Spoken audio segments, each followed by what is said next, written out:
ಮಾಡಲಿ ಈಗ? ಅಕ್ಕ ಎಷ್ಟು ಒದ್ದಾಡ್ತಾ ಇದ್ದ, ನಾನು ಏನು ಹೇಳಿದ್ರು ಯಾರಿಗೂ ತಿಳಿತಾ ಇಲ್ಲ. ಅಕ್ಕನ ಸಂಕಟ ನಂಗೆ ನೋಡೋಕ್ಕಾಗ್ತಾ ಇಲ್ಲ. ಹಾಂ, ಇದೇ ಸರಿ.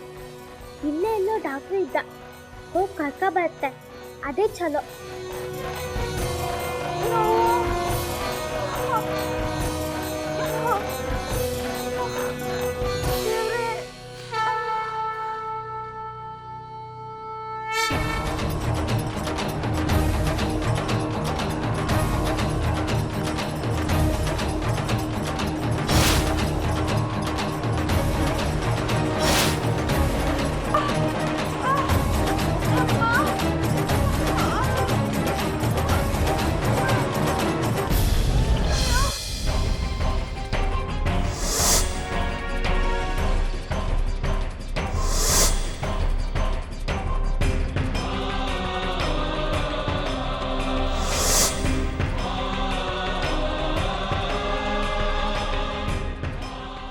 ಎಷ್ಟು ಒಳ್ಳೆಯದು, ಅವ್ರಿಗೆ ಎಂತ ಆಗದ್ ಬೇಡ ದೇವ್ರೆ.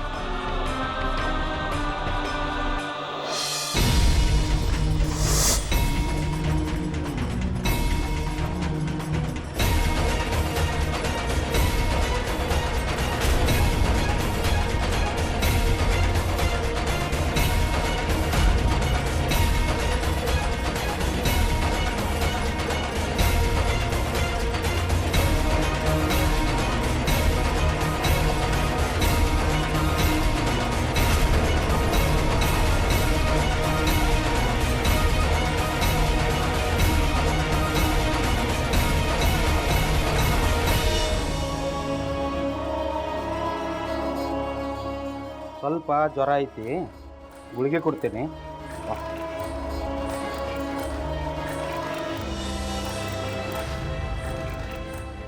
ಯಾರವ್ವ ನೀನು? ಏನಾಯ್ತು? ಏನಾತ್ ಹೇಳವ್ವ, ಮಾತಾಡು. ಹುಡುಗಿಗೆ ಮಾತು ಬರಂಗಿಲ್ಲ ಅಂತ ಕಾಣ್ತದೆ. ಯಾರಿಗಾರ ಹುಷಾರಿಲ್ಲ ಏನ? ತಡಿ ಬಂದೆ. ಇದನ್ನ ಬೆಳಗ್ಗೆ ಒಂದು ರಾತ್ರಿ ಒಂದು ತಗೋ.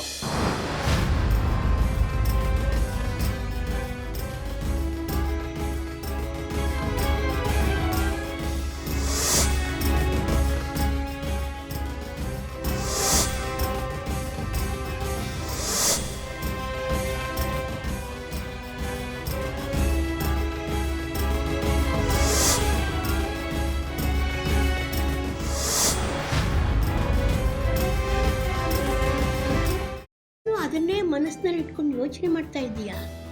ಮೊದಲು ಅದರಿಂದ ಹೊರಗಡೆ ಬಾ. ನಾನೇನು ಯೋಚನೆ ಮಾಡ್ತಿಲ್ಲ ಅಜ್ಜಿ. ನಿನ್ನ ಚಿಕ್ಕ ಮಗುವಿಂದ ನೋಡ್ತಾ ಇದ್ದೀನಿ. ಯಾವುದಾದ್ರೂ ಯೋಚನೆಯಿಂದ ಹೊರಗಡೆ ಬಂದೆ ಅಂತ ನೀನು ಮಾತು ಹೇಳಿದ್ರು ನಿನ್ನ ಮನಸ್ಸೆಲ್ಲ ಅದರಲ್ಲೇ ಇರುತ್ತೆ. ಅದಿತಿ, ಯಾವುದ್ರ ಬಗ್ಗೆ ಯೋಚನೆ ಮಾಡ್ತಿದ್ಯಾ? ಶ್ರೀಚಕ್ರ ನಮ್ಮ ಕೈವಶವಾದ್ರೆ ಇಡೀ ಜಗತ್ತೇ ನಮ್ಮ ಪಾಳೆ ಪಟ್ಟೆ.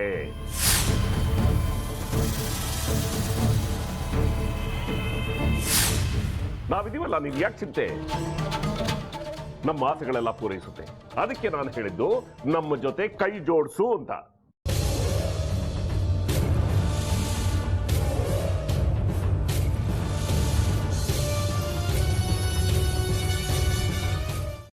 ವೆಜ್ ಖಾರ ಬಾತ್ ಮಾಡುವ ವಿಧಾನ: ಒಂದು ಬಾಣಲಿಗೆ ತುಪ್ಪ, ಸಾಸಿವೆ, ಕಡಲೆಬೇಳೆ, ಉದ್ದಿನಬೇಳೆ, ಗೋಡಂಬಿ ಹಾಕಿ ಹುರಿದು ಕರಿಬೇವು, ಬಾಡಿಗೆ ಮೆಣಸಿನಕಾಯಿ, ಕ್ಯಾರೆಟ್, ಬಟಾಣಿ, ಟೊಮ್ಯಾಟೊ, ಕಲ್ಲುಪ್ಪು, ಬೆಲ್ಲ, ಬಿಸಿಬೇಳೆ ಬಾತ್ ಪುಡಿ, ಅರಿಶಿನ, ರವೆಯ 3 ಅಳತೆಯಷ್ಟು ನೀರು ಹಾಕಿ ಚೆನ್ನಾಗಿ ಕುದಿ ಬಂದ ಮೇಲೆ ಹುರಿದ ಬನ್ಸಿ ರವೆ ಹಾಕಿ ಕಲಸಿ.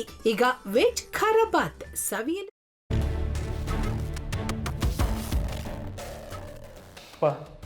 ಇಷ್ಟೋ ತನಕ ಡೆಲಿವರಿ ಆಗಿಲ್ಲ ಅಂದರೆ ಅಕ್ಕನಿಗೆ ಏನಾದರೂ ಪ್ರಾಬ್ಲಮ್ ಇರ್ಬೋದಾ? ಆ ಥರ ಏನಾದರೂ ಇದ್ದರೆ ಡಾಕ್ಟ್ರು ಬಂದು ಹೇಳ್ತಿರ್ಲಿಲ್ವ ರವಿ?